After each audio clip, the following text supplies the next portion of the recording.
China bongkar NATO dalam konflik di Ukraina. Rusia diminta siaga perang nuklir.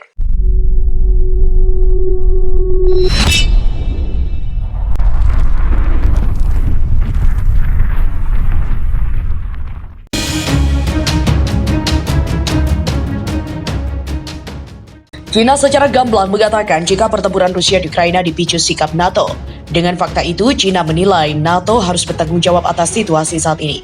Di sisi lain, Kolonel Senior PLA-BO NATO, ketidaktahuan NATO tentang tuntutan Rusia menyebabkan operasi khusus terjadi di Ukraina. Kebijakan ekspansi NATO ke arah timur mendorong operasi serangan Rusia di Ukraina, kata pensiunan Kolonel Senior Tentara Pembebasan Rakyat China, PLA Chuapo, dalam sebuah berita yang dipublikasikan South China Morning Post. Konflik di Ukraina juga meletus karena NATO mengabaikan peringatan Rusia dan juga terus meluas. Perwira itu juga mencatat bahwa eskalasi lebih lanjut dari ketegangan internasional dapat menyebabkan konflik militer dengan penggunaan senjata nuklir. Oleh karena itu, Po juga percaya bahwa NATO harus berkomitmen dalam keadaan apapun untuk menahan diri dari meluncurkan serangan nuklir pertama di Rusia. Untuk menghentikan ekspansi lebih lanjut ke timur, tunduk pada Moskow melepaskan hak untuk melanjutkan serangan nuklir pertama dan untuk memulai negosiasi baru, gempur pertahanan terakhir Ukraina, Rusia membuat hujan rudal Rusia.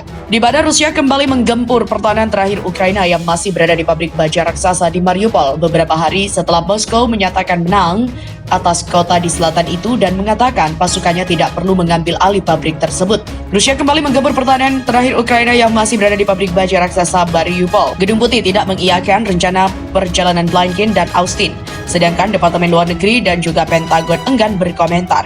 Serangan terhadap Mariupol, pertempuran konflik terparah membabi buta selama beberapa pekan. Pendudukan kota tersebut dianggap penting bagi upaya Rusia untuk menghubungkan wilayah Donbas Timur dengan Crimea, semenanjung Laut Hitam yang direbut Moskow pada 2014.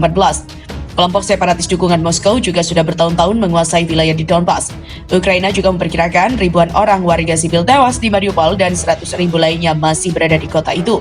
Perserikatan Bangsa-Bangsa dan juga Palang Merah menyebutkan sedikitnya ratusan ribu warga sipil tewas. Ajudan Wali Kota Mariupol menuturkan upaya baru untuk mengevakuasi warga sipil dan pada Sabtu yang gagal. Di Pelabuhan Laut Hitam, Odessa, sedikitnya 8 orang tewas, 2 misil menggempur sebuah fasilitas militer dan juga 2 bangunan perumahan pada Sabtu, kata militer Ukraina. Sirine serangan udara terdengar di Odessa dan juga Mykolaiv, sebuah kota di dekat Laut Hitam, pada Minggu dini hari tanpa laporan langsung mengenai serangan baru. Zelensky juga mengatakan Rusia telah menembakkan sebagian besar simpanan rudal mereka di Ukraina. Tentu saja mereka masih mempunyai sisi rudal. Tentu mereka masih bisa melakukan teror rudal terhadap rakyat kami. Akan tetapi apa yang telah mereka lakukan menjadi sebuah argumen yang cukup kuat bagi dunia untuk akhirnya mengakui Rusia sebagai negara pendudukan terorisme dan juga militer Rusia sebagai organisasi teroris. Untuk menghentikan ekspansi lebih lanjut ke timur, tunduk pada Moskow melepaskan hak untuk melanjutkan serangan nuklir pertama dan untuk memulai negosiasi baru, gempur pertahanan terakhir Ukraina, Rusia membuat hujan rudal Rusia.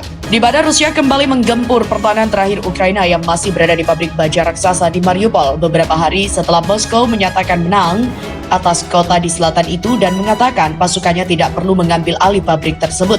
Rusia kembali menggempur pertahanan terakhir Ukraina yang masih berada di pabrik baja raksasa Mariupol. Gedung Putih tidak mengiyakan rencana perjalanan Blinken dan Austin, sedangkan Departemen Luar Negeri dan juga Pentagon enggan berkomentar. Serangan terhadap Mariupol, pertempuran konflik terparah membabi buta selama beberapa pekan.